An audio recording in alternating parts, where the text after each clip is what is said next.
You would send an email to the program director and it does not cost you any money to apply for this fellowship. Hi there, Dr. Rajiv Iyer here, coming with the experience of coaching hundreds of international medical graduates like you. In this video, I'm going to tell you how to secure a clinical paid fellowship in Canada. I'm going to speak about how to find the fellowship, where to apply for a fellowship, how to apply, the costs associated with this, the duration of fellowship, and finally, the best university you want to focus on to apply. So keep watching till the end. Let's do this together. Let's start with how to find fellowships. Our best friend is Google and the university websites. Now, to apply for a clinical fellowship, ideally, you must have completed your PG training from your home country. I'll take the example of internal medicine. Now, let's say you're certified in IM in your home country and now you're interested in applying for a clinical fellowship in Canada. You go to Google, you type in my favorite university, University of Toronto, and then find all the IM fellowships. Now, the examples you will find is a hospital medicine fellowship, rheumatology, endocrinology, nephrology, and many others. And you would pick that fellowship, of course, where you're interested in, plus you have some experience in that field. Now, you don't want to apply for a nephrology fellowship if you've been working in the Department of Cardiology in the last 2 to 3 years. Is that making sense? So you want to have a history of some experience in that specialty in order to get to next level in applying for fellowship. You will follow the exact same strategy across all fellowships. Now, what happens? You're going to find a bunch of different fellowships. How do you decide which one to apply? What we do when we do one-on-one mentoring is that we actually go through each of these fellowships in detail, and here is the key. You want to see which of these accepts IMGs, and the other thing is which of these is less competitive. Of course, it might be hard for you to know, but we do this based on our experiences and speaking to those physicians in that specialty who are practicing within the US and Canada and try to figure out what exactly would be a good fellowship for our IMGs to apply. Now, this is, I would say, a bit like a stock market. This keeps changing back and forth. Now, the key is to apply for a fellowship that is less competitive. It essentially means that something that local graduates do not want to apply or want to apply less and less, because the last thing you want to do is compete with local graduates. Fantastic. The second question is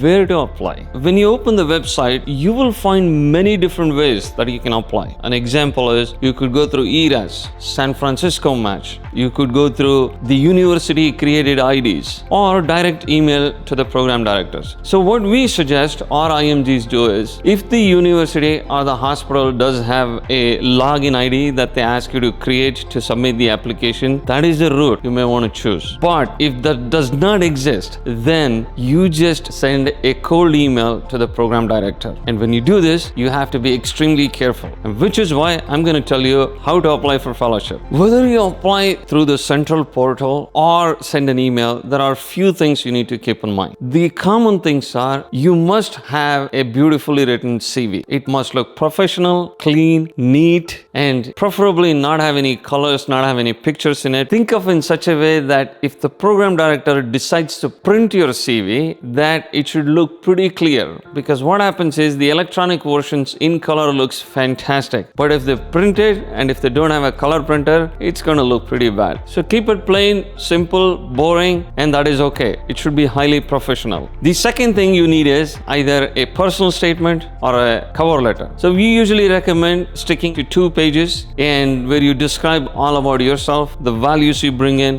why you want this fellowship, and finally, what are your goals with this fellowship. It should be very nicely written and drafted so the program director actually feels like reading the cover letter. Now, a few other things you might need, which is I usually recommend adding a professional headshot of yours, just so that the program knows who you are, how you look, and so you have a professional appeal to yourself. And I also recommend attaching your specialty certificate. Now, don't add too many attachments to the email because it gets frustrating. You want to make the life of the people who are reading your email easy, not complicated. The final thing you would need is a letter of recommendation. Typically, the programs would say you need about 2 to 3 letters of recommendation. You can get 3. Use a reputable source and let your referees put it on their letterhead and send it directly to the programs. The other thing we caution our IMGs is not to send a blanket application to all the programs in Canada expecting that some magic is going to happen. No, your application must be prepared for individual universities and it has to look perfect. The application is the only way of saying how professional and how fantastic you are. When we mentor our IMGs, what we do is we try to sit with them, ask what their options are, and then guide them what exact fellowship they should be applying for, how to apply, and we stand with them with each and every step of the application. We guide them on writing the emails to the program, guide them on preparing the CV, cover letter, what needs to be attached, and then sometimes we speak to the programs as to what makes more sense for a particular IMG. And we do a lot of these things ultimately to help our IMGs succeed with their applications. So if you want our help, you can go to our website and book an appointment either with me or one of our experts who are very experienced in dealing with all this, and you can get mentored with your application. Let's talk about how much it's going to cost you to apply for these programs. Usually in our experience, mostly there is no cost because many of these applications are sent via emails to the program director. Of course, no money for those. Or we ask our IMGs to open a login ID, which again would be free of cost. There are exceptions to this. Sometimes